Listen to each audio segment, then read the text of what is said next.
Hi, welcome to the Super Movie Buff podcast. We're back with episode 3, and I'm going to hand it off to my buddy over here to my left, Mattias, and he's going to cue us up to what movie we were talking about today. Yeah, today we are gonna talk about the movie that I picked, to the detriment of everyone. It seems no. It's a Swedish animated movie from 2000 by a very famous and uh, beloved animator called Pauline, and the movie is called Hundhotellet or The Dog Hotel in English. And yeah, it's. Should I start or should what I think about it?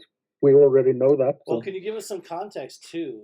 Yeah. Because So the movie is thing about for you. a dog whose owner is on a vacation, and he's some kind of the owner was some kind of policeman or no rider. He was, and so the dog just ends up on a on an adventure in the in the French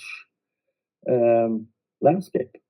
And he ends up in a hotel, and there are other dogs, and stuff happens, and he finds out that someone has stolen something. Well, he doesn't because he's an idiot, but he meets people, and they find out that there is something weird going on, and he just hangs around, and he sees people, and he thinks, well, what's going on? I don't know what's going on. And then he helps out finding out who the mysterious robberies, I guess you could say. The thing about it that I love is that the as I said, the animator is very famous, and he died, I think, last year, 93 years old. So he had a very long career, and he's been beloved. He made a short film in the 70s that has been shown on Christmas Eve every year since like 1975. So it's like the 51st year. This year is going to be shown, and it's the same style. He has very distinctive and very fun style of animation, and yeah, and he's in every movie he makes, he basically gets all of the most famous actors in Sweden of the day, almost. The lead in this one called Sture, the dog, is played by someone called Hans Alfredsson, which is one half of one of the most famous comedic duos in Swedish film history. They started in the 50s on radio, 40s, 50s on radio, and then they made movies in the 60s, 70s, and 80s until his partner died. So yeah, the thing about it's a very slow movie. It's a slow pace, which in a way is a problem because it's very, very meditative, whatever that word is, and it's almost lulls you into sleep, which is nice. It's always nice to sleep, but it's not nice when you're trying to watch a movie. But that's the point, and he's doing it, and it's very, very sweet stories, and it's never violence, even though there are some characters that seem creepy or anything. It's very fun, and it's very sweet, and it's very innocent and very enjoyable. Most of it's innocent. There's a character that's not so innocent. I'm sorry? There's a character that's not so innocent. Get that horn dog in there. Yeah, that's true. Trying to give it all them lady dogs. Yeah, that's actually true. I forgot about him. there is a character that is very much horn dog, and it's never explicit though. It's always like and that's the thing with Caroline. The Christmas movie is very child friendly, but there are still naked women, and so it's a very fun movie. Yeah, let's I can talk more when I've heard your opinions. I really liked the movie as well. I thought it was really fun. I thought it had a fun animation style that kind of reminded me of like the Disney movies from the 70s, like the Aristocats and the Rescuers and things like that. Like I really love that animation style. I think it's really great, and I really think it's a movie that if you are a fan of the mystery genre, you will enjoy this film a lot because they this film is just basically packed with mystery cliches that you kind of know. Like there's the sort of woman who becomes the lead detective who is an obvious take on Miss Marple. There's the main guy to me is very obviously a kind of a combination of John Watson and Inspector Clouseau. Like you kind of mentioned, the sort of bumbling idiot. It's like again, even when you read the Sherlock Holmes stories, you're like, Watson is obviously not the most intelligent person there. He just kind of is catching up to what's happening. There's a character who shows up for a moment who's called Baskerville. The detectives to me were kind of reminiscent of Thompson and Thompson from the Tintin books, and even the caper or the story, as you kind of alluded to, it's this fun kind of adventure, like robbery, but it has kind of a vague connection to the pharaohs and Egypt and kind of ancient mummies and things like that. And I really had a good time with it. It's not a long movie, but it does lag at certain points. And so even though like there was a point, like, it's only maybe 60 or 70 minutes long, something like that, but you definitely you got to the point of like, for me around 45, 50 minutes, I was kind of like, okay, like let's start wrapping this up. But overall, I really enjoyed it. Like I said, I love the mystery genre, so I love the fact that they're throwing out 1,000 different mystery cliches or things for you to discover. For me, I'd give it a 3 out of 5 stars. I'd give it 3, which is a solid. It's like a solid. I enjoyed it for me. I'd be curious though to see like how people who aren't as big fans of mysteries, like if that kind of colored their own reaction to the film. Because again, I had a good time. So, Cue me Patrick, what do you think? Because growing up, I didn't really watch a lot of mystery stuff. Like Sherlock Holmes as a kid was one of my favorite fictional characters aside from Batman.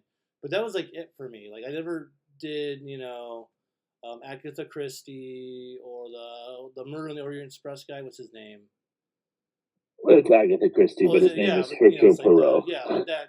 So I didn't really like know a lot of the references. Like I got that they were making references, but they didn't necessarily like land for me. I did enjoy it overall because I'm a big fan of just animation in general.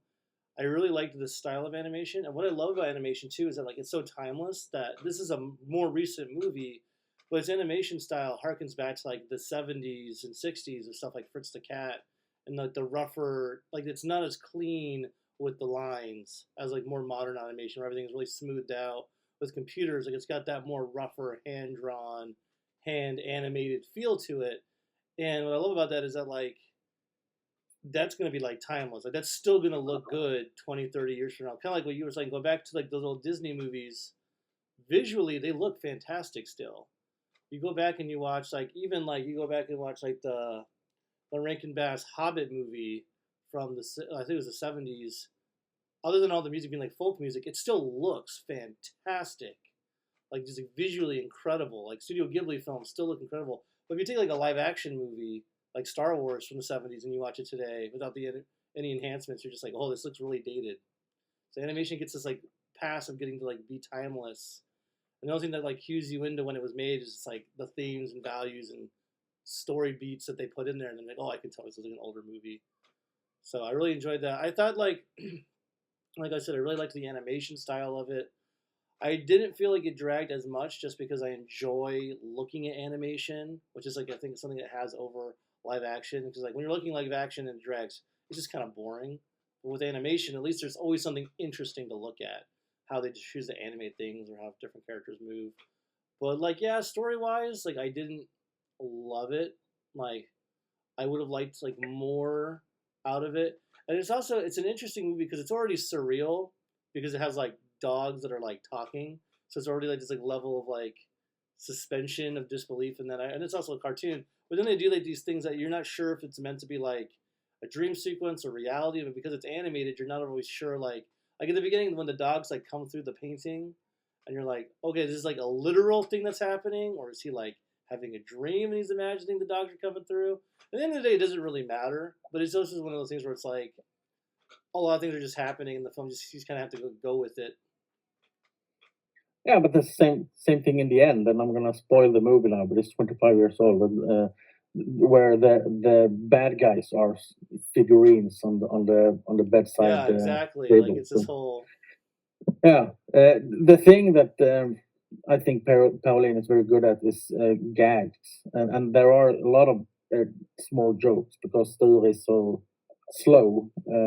They take his car, and first they take the wheels, so he can't escape, and then they make it into a flower bed, and he always thinks that, oh well, okay.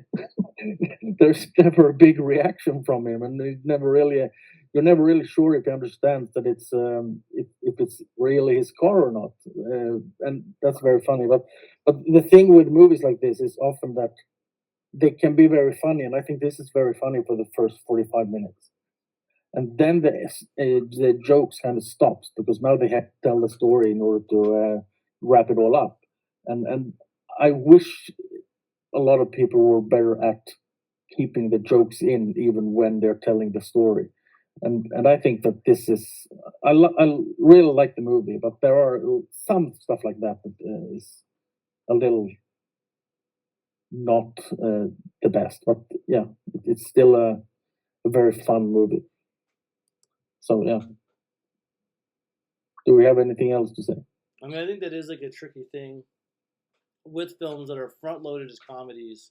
You saw this a lot too, like in the 2000 era, like bromance movies, where it'll be like Seth Rogen and the guys would be like crazy antics for the first like 2/3 of the movie, and then the last 1/3 had to be like them growing up or like having character growth. And so like all the jokes had to like stop so they could have like their warm moment of like, we gotta be better people, man, and treat women like people and stop being jackasses. And then there'd always be like the last like couple jokes at the end of the movie, but then it was like harder to do it. But one film I feel like in the mystery genre kind of did it really well. Did you guys see Knives Out?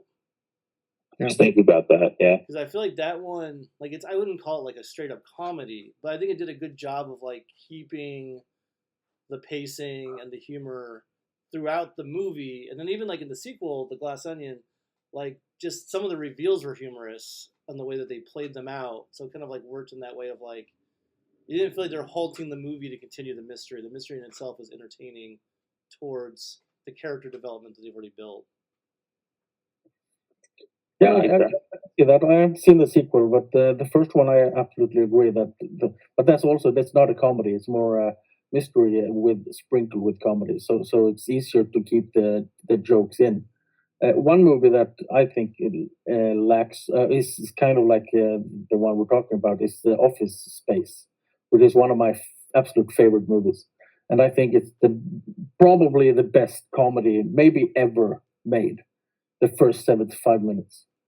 And then we have 10 minutes where they have to tell a story there where I think the movie kind of not dies. I don't think it's bad. It's just that I don't care about those 10 minutes. And then the last 5 minutes is brilliant again. But those 10 minutes kind of ruins otherwise perfect movie. It'll still be a great movie, but it's not as sharp as it could have been. Yeah, so are you going to watch more Swedish animated movies now that you've seen this one? of course. I mean, For I think sure. if I I wanna- knew. Sorry, Mike, what were you gonna say? No, I was gonna say I'm always excited to see movies from other countries, and including especially animated movies, because there's just so many different countries have different styles and different histories and you can see it so clearly in Swedish animated movies versus American versus Japanese versus So yeah, I'm game. Yeah. Yeah, I'm just gonna watch Bergman movies. No, I would totally check out more Swedish animated movies. I think it's the hardest part for me with it is finding like the ones that are worth watching. That are worth trying. Yeah. You can always ask me, and I can figure out what you should watch. There you go. Yeah. Well, I'm gonna let's go. No, what were you gonna say? I was gonna say I found the short film I talked about for Christmas on YouTube with English subtitles. I'm gonna send that to you, and it's 25 minutes long, so you can watch it pretty quickly, and then we'll report back. Yeah.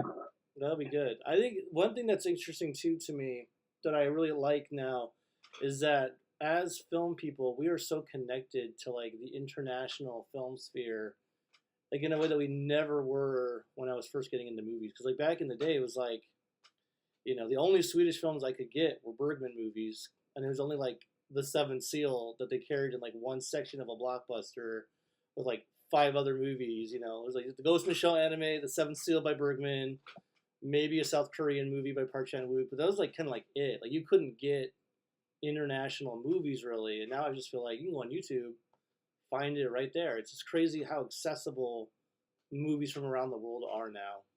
Yeah. Yeah, and it's all still just the tip of the iceberg. Oh yeah.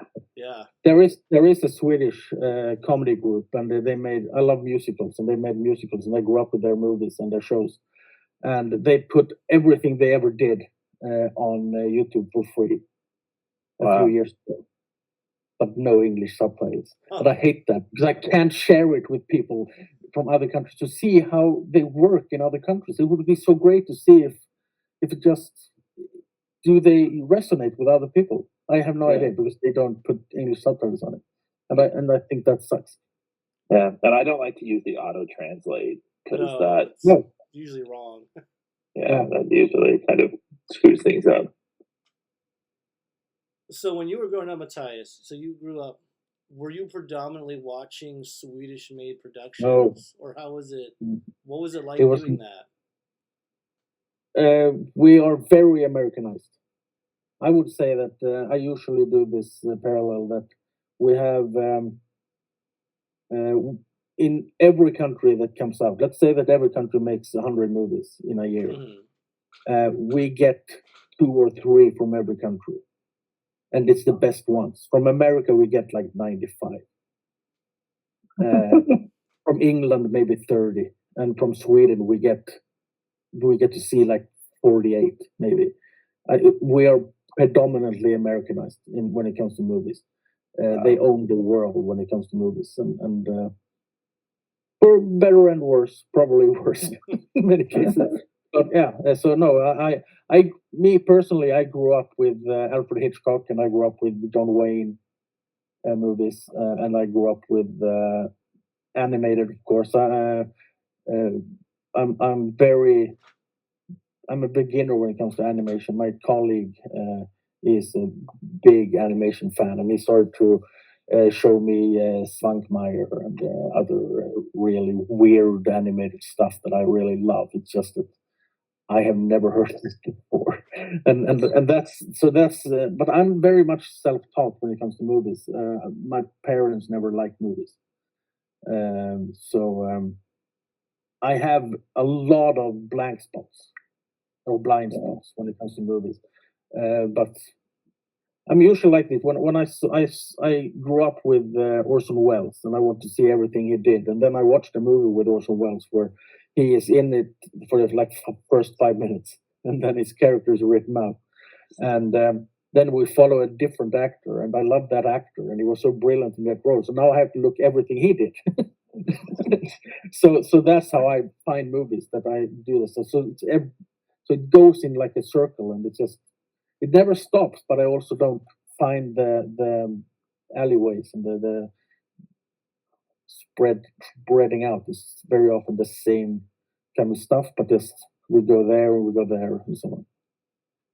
I hear that.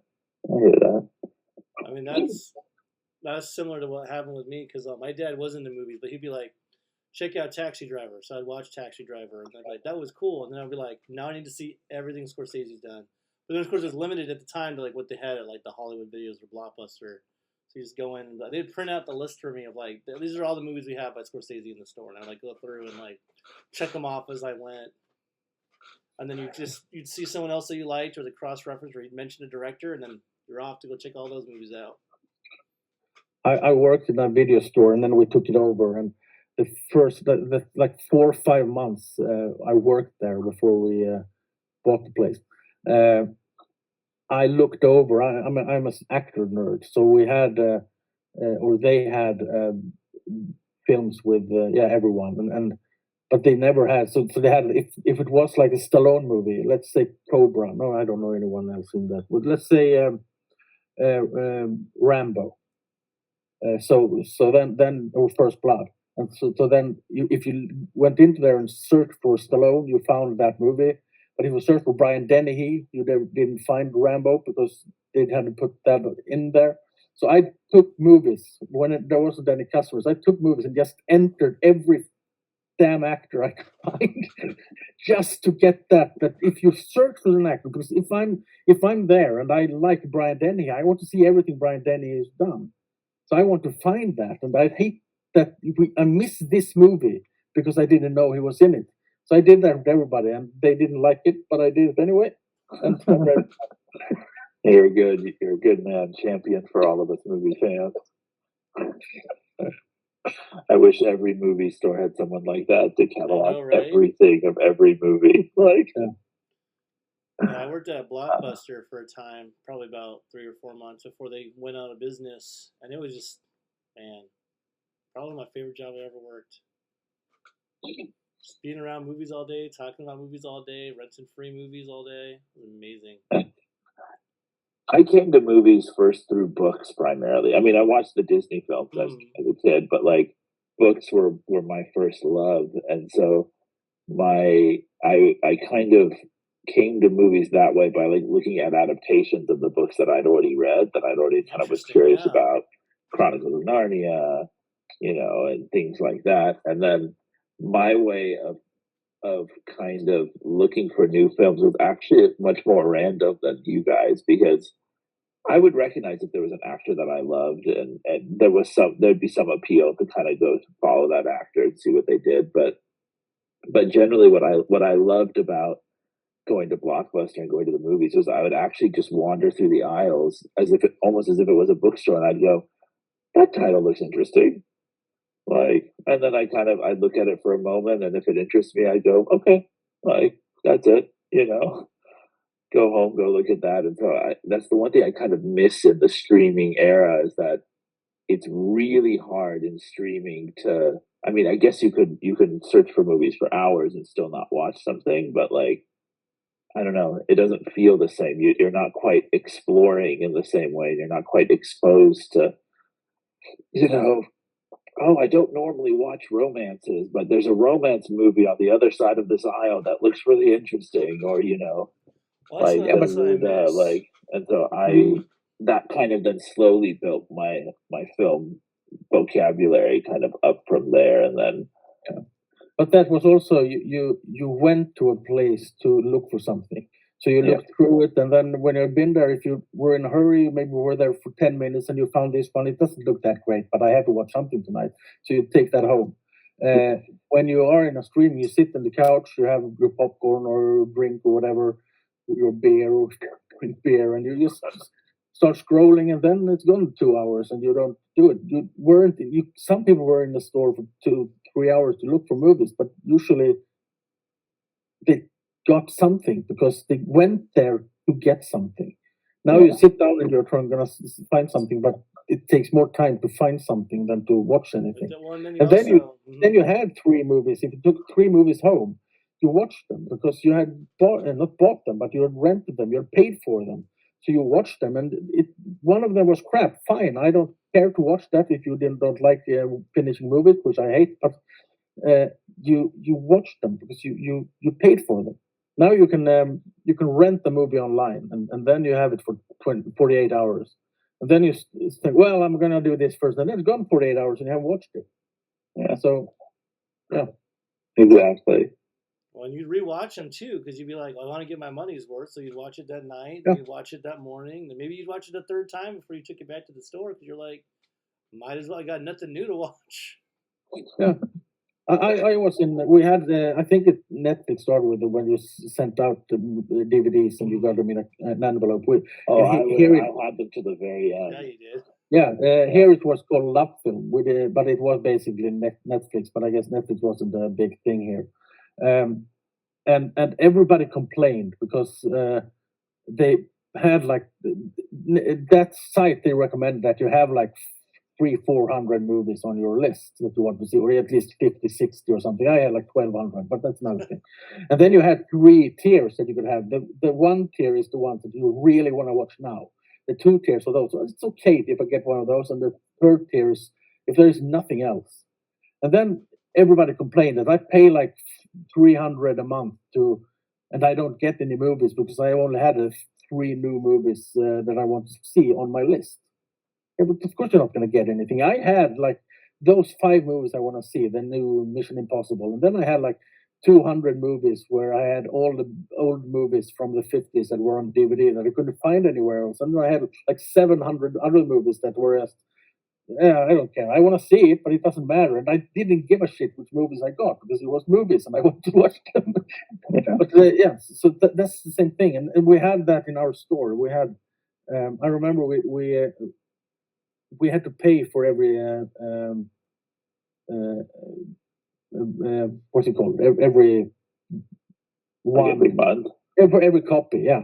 So we had, I think it was the Manchurian Candidate and Collateral. We only afforded to have 1 copy of each, which means that on a Friday night, the biggest movie of the year, Collateral. Oh no! The first customer comes in and finds it, and then everybody else, and they had like 12 people who want to watch it.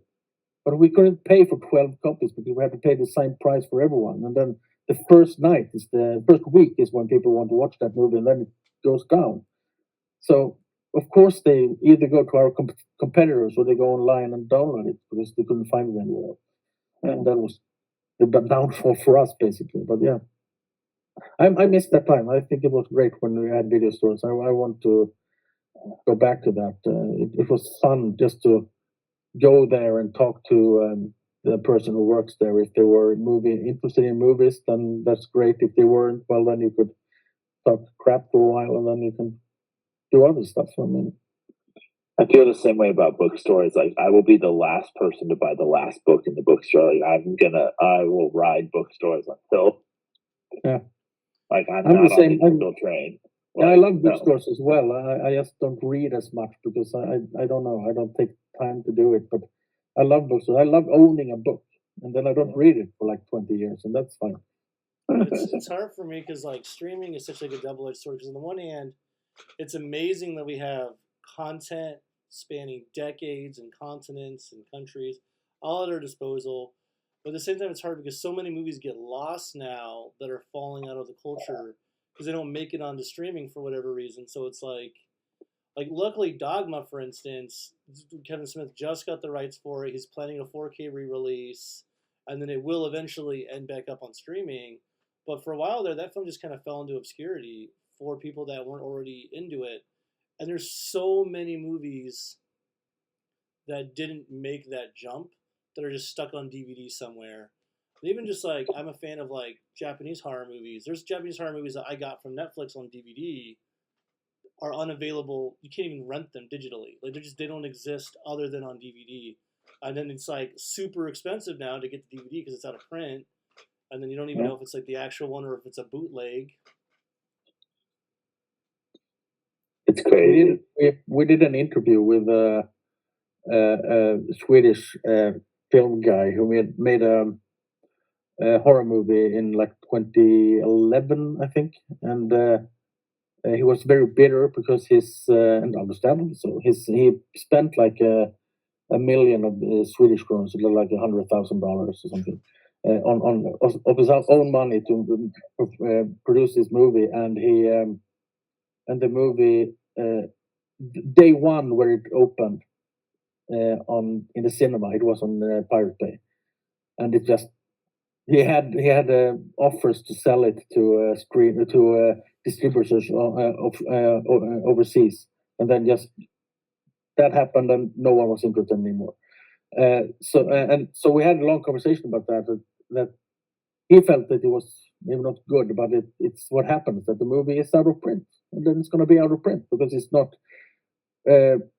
economically viable to make it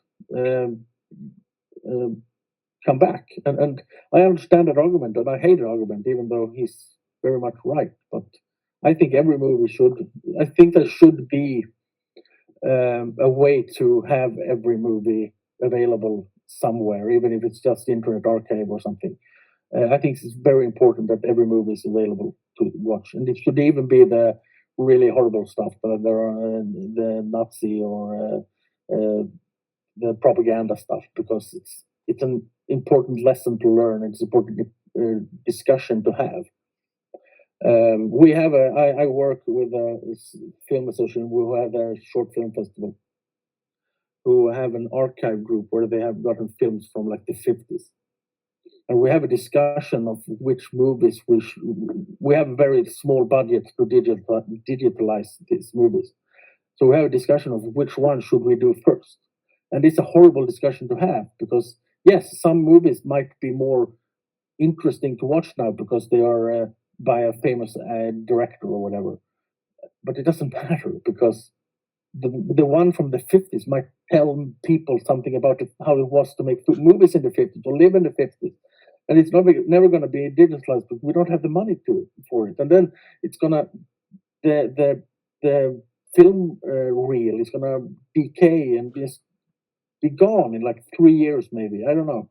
And it's such a horrible discussion to have, because everything should be available. And I understand the point that it can't be like that. But that's why I think it's very, very important. I think there should be some way.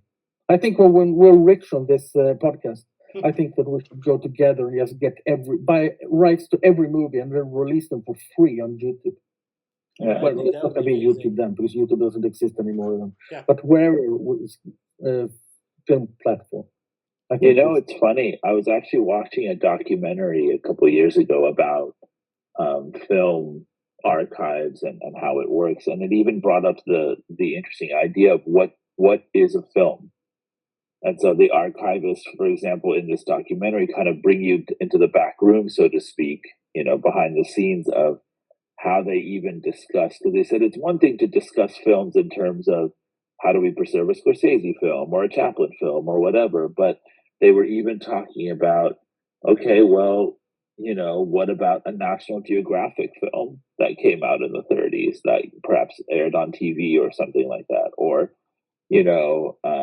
even something as simple as like, so for example, like one of the interesting things that they brought up was when CBS filmed, like did the report on the Kennedy assassination, they had a copy of the Zapruder film. And so the question then becomes, well, do we digitize and preserve the Zapruder film? What's that? What's the film where he caught JFK being shot? Oh, okay. That was filmed from the side of the street. And they said, well, and so some people literally said in the middle of the archivist room, they said, well, that's not a film. So it doesn't qualify. It came on CBS. It was a TV. It's not a film. And other people went, no, like it is a film, and it is part of our, like you said, Mattias, it's part of our cultural history. That's a moment. Like, yes, it wasn't, directed and shown in theaters and like so on and so forth, but it deserves to be preserved just like any other piece of filmed history does. And I don't know, it's a really fascinating discussion, because then it comes up, like you said, against the reality of like we have no time and like no space. Like if they were even preserving things the analog way, like with the film strips. And so it's like, well, we're literally running out of room for film reels, so something has to go. And it's like, well, okay, like, but it's interesting. I think the movie, if I remember, it was called, it was Film, but I think the title was called Film: Our Collective Memory. And it's like, okay, like you said so beautifully, Mattias, that like film has a unique opportunity to show us what life was like in 1920, where we can see it and hear it and look at it, or in the 50s or the 60s or in another country or whatever, which it makes it different than books. I love books, but a book might be from Japan, but I can't get a visual idea of what Japan was like in 1982 or something like that. But a film can give you that. And how important is that? How cool is that? Even I remember the movie's called Far From Heaven. I can't remember the name of the director right now, but it's a film that Todd Haynes. Todd Haynes. And it's a film that's set in the 50s that tells an interracial love story. And he said, someone asked him, he said, well, how did you come up with the look of the film?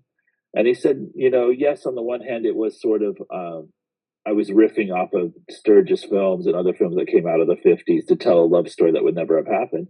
But he said, in terms of the look, I actually went back and looked at old newsreel footage of CBS in that town. I can't remember where the town takes place, but he actually looked at CBS live footage that was filmed in that town, and that's how he recreated it. He said, I didn't actually look at movies from the 50s to recreate the look. I tried to look at newsreel footage. That's amazing.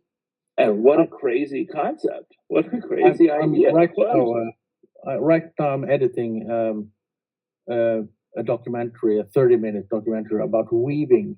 We have a loom museum in Sweden, in the south of Sweden, and I'm editing a documentary about it.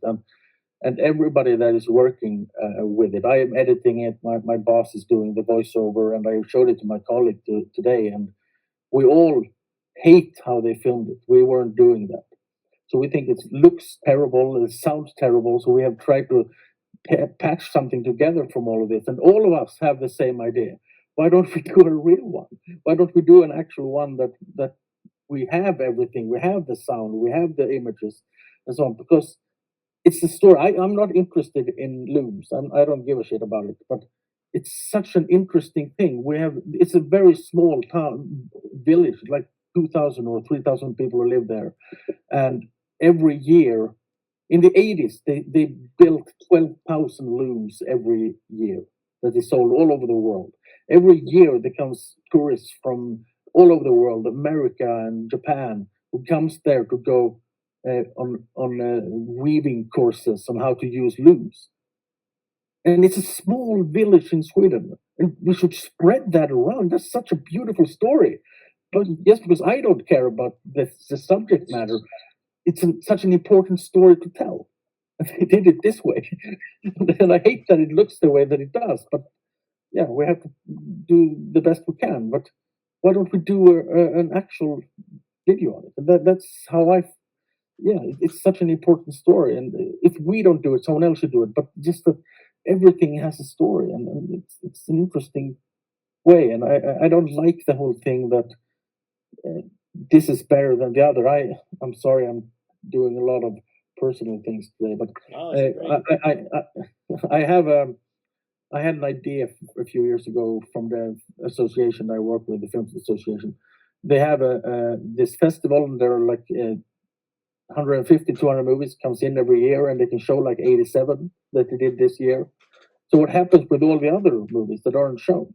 So we take those and we go around, hopefully the country, and just screen short films that no one has ever seen, and these people have never screened their films for anyone, just to let everybody see. Just because the jury who picked the movies for this festival didn't like it enough doesn't mean that it sucks. And even if it does suck, doesn't mean that YouTubers hate it, because we have different ways of viewing movies and art, and that's important to adhere to. And I think it's so easy to say that, oh well, this sucks because I didn't like it. Yeah, okay, but there are others who do.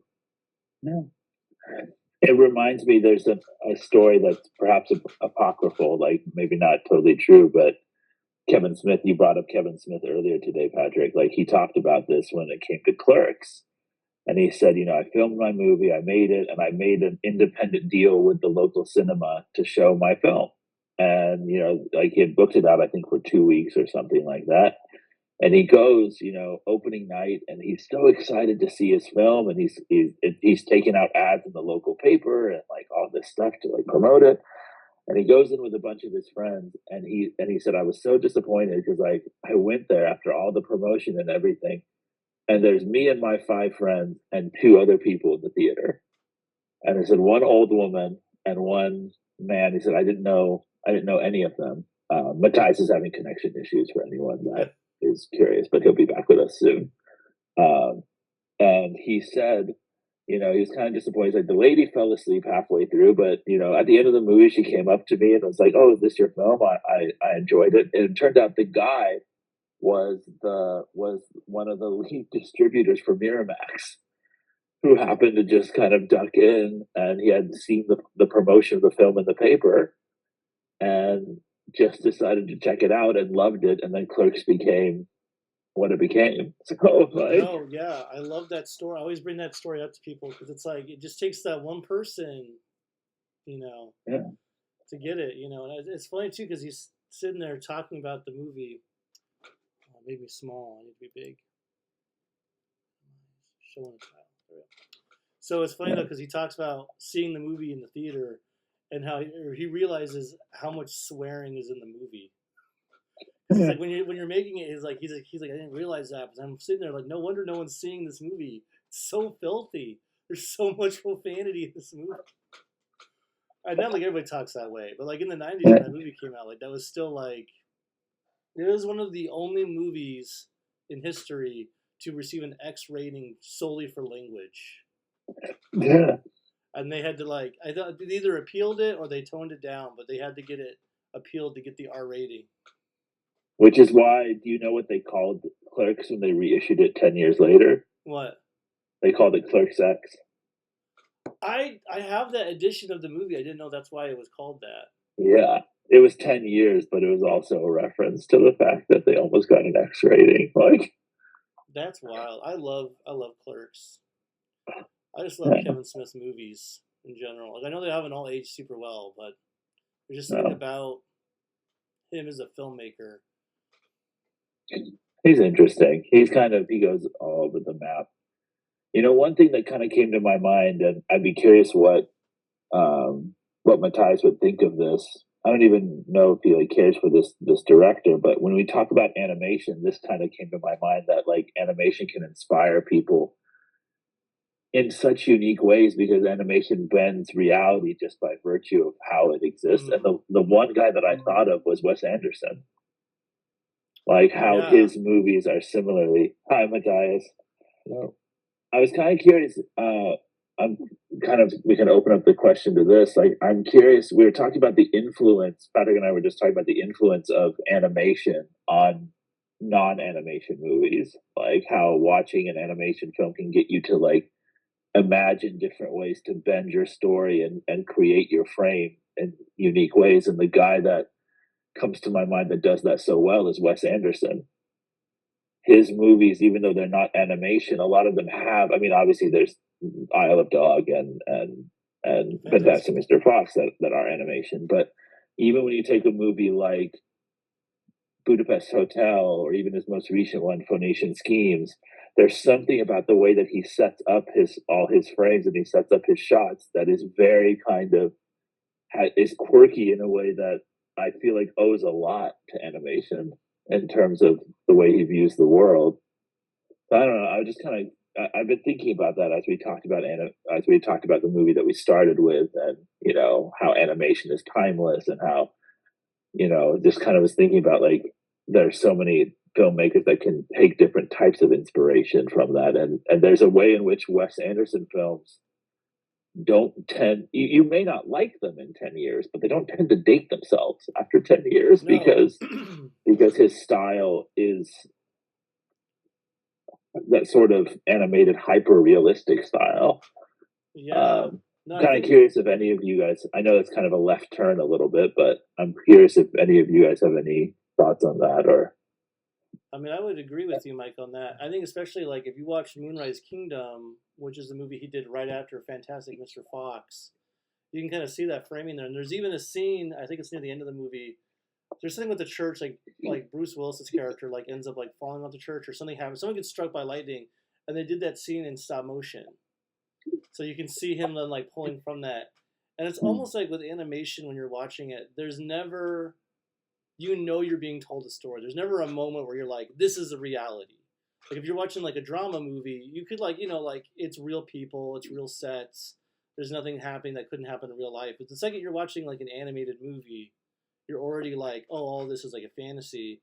And I think Wes Anderson, the way he frames things, does away with like the whole notion of like, I'm gonna lull you into believing you're not watching a movie, and just embraces like this is a movie. People talk in stilted ways that they don't talk in real life. People stand in awkward angles that they wouldn't normally do. like it's the whole like standing there like everyone's like at attention almost waiting for their.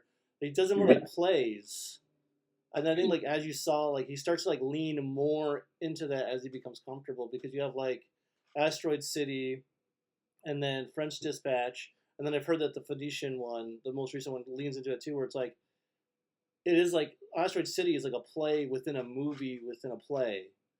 So Yeah. he's done away completely with the pretext of like lulling you into like reality, just being like, this is a fabrication, and enjoying that break from reality that you would get like then with something animated. Like it is more playful.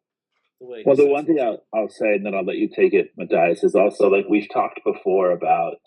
I don't remember if this was on camera or not. We've talked about the difference between violence in animation and violence in real movies, and how there's something about the unrealistic nature of animation that like we don't care that Wile E. Coyote blows up into a million pieces, but if you made that in a real movie, it wouldn't be funny. There's something, there's something in your body, and one of the great things that Wes Anderson does in this new film is he kind of plays on the sort of cartoonishness of it because the main character gets assassinated 8 times, and like he's coming back, like. And there's a point at which he finds a bomb on his airplane, and it's played for laughs in ways in a beautifully way because he's kind of showed this film has been shown and sort of filmed as if it is a kind of cartoon, and so like it is you feel as if it is Wile E. Coyote like catching the bomb and going like, huh? Like what? Like and then the explosion happens and he's fine and you don't kind of question it, and again, it's a wonderful way of sort of blending animation and the things you can get away with animation in real life. And I don't know, I thought it would be worth kind of talking about. I don't know. What do you think, Mattias? Do you care for Wes Anderson, or I don't know? I like everything I've seen, but I haven't seen that much. I've seen like 3 or 4 movies only.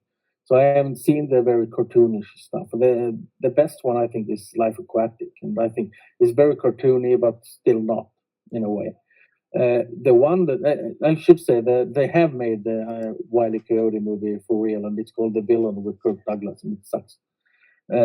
Because of that, it's not funny when it's a real person. It's just stupid. It doesn't make sense. But I would say that the cartoony director is Tim Burton, especially early ones. Edward Scissorhands and Batman and so on. So yeah, I absolutely think that there are people who are influenced by it. Yes, this animation is influenced by live action movies. So, but that's the way that we watched a movie earlier today, a Swedish movie that wasn't very good, but we saw there's always. Someone saw that movie and then they liked that shot and they did that in their movie, and that influenced Tarantino for that movie, and that influenced the other guy for this one. It always happens. But so yeah, I don't have much to say about it.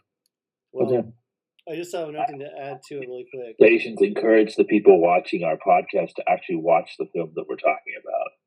Yeah.